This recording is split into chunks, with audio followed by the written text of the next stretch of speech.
C'est l'heure de l'agitateur.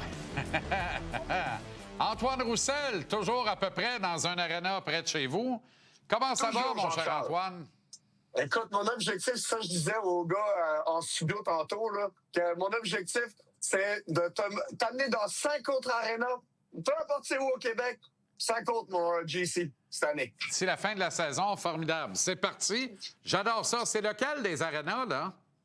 Présentement, à Marina-la-Rouche, pratique Novice 1 que tu vois en arrière. Ça va bien, les flots travaillent fort, comme on dit. Bon, bien, Marina-la-Rouche, moi, ça me dit pas grand-chose, là, par exemple. C'est dans quelle municipalité? À Chicoutimi-Nord. Formidable. Parfait. OK, compétition sur place, compétition à l'interne chez le Canadien. C'est lancé. Ben écoute, c'est lancé certain, Jean-Charles, parce que, vois-tu, là, il y a quelques semaines, on a remanié au trio, au premier trio. On a remonté Kirby Dack sur le premier trio. Où était Texier avant?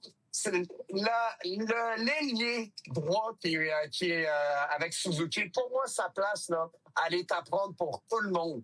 Kirby Dack va peut-être trébucher et ça va être la chance aux autres d'aller la chercher. Que ça soit New, que ça soit Texier, que ça soit un autre. Éventuellement, il va y avoir une rotation qui est faite jusqu'à temps qu'il y ait un joueur qui saisisse l'opportunité. Et pour moi, c'est ça de la compétition à l'interne. C'est ça qu'on veut voir. New qui amène de la rapidité, certaines constances à ce niveau-là d'ailleurs, que j'aime beaucoup. Et c'est clair que les prochains matchs vont dicter comment ils vont être utilisés chacun. Mais j'aime ça.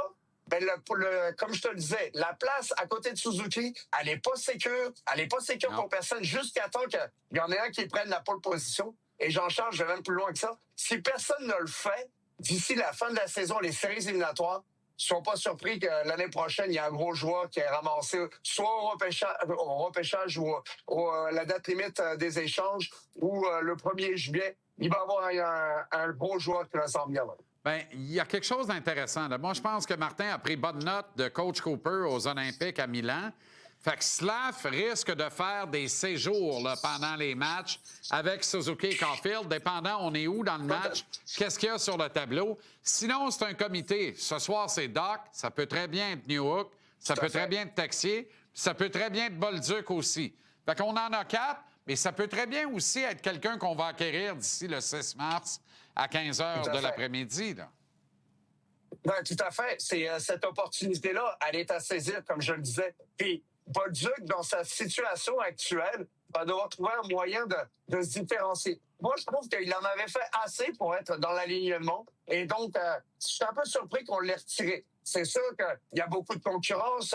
Bolduc, c'est pas lui qui pilote le deuxième avantage numérique. Texier le fait. Donc, faut qu'il se trouve un rôle vraiment qui est différent de l'ensemble de ces joueurs dans cette équipe-là, puis qui concurrence les autres de cette manière-là. Qui se trouve son identité. Parce que lui, là, le danger, c'est que il est assez bon pour être sur un deuxième, troisième trio, mais il manque peut-être des fois un peu d'énergie pour l'être constamment. Donc lui, c'est vraiment, comme on l'a dit depuis le début de la saison, de s'est trouvé son identité là-dedans. Et moi, je suis convaincu qu'il est capable de le faire. On l'a vu dans les 10 derniers matchs. Du moins, moi, je trouvais qu'on avait un gars qui avait la rage au ventre, qui était capable d'en montrer. Donc, il sera pas dans les estrades très longtemps pour moi, Bolduc. C'est pour ça que c'est un peu étonnant, là, parce que Martin ne peut pas se priver de Suzuki, Slavkovski ou Kapanen. C'est 3 membres de son top 6.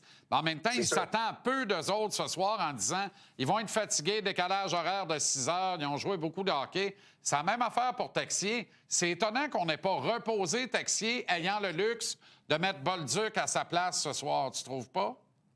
C'est sûr qu'il y a une opportunité manquée à ce niveau-là.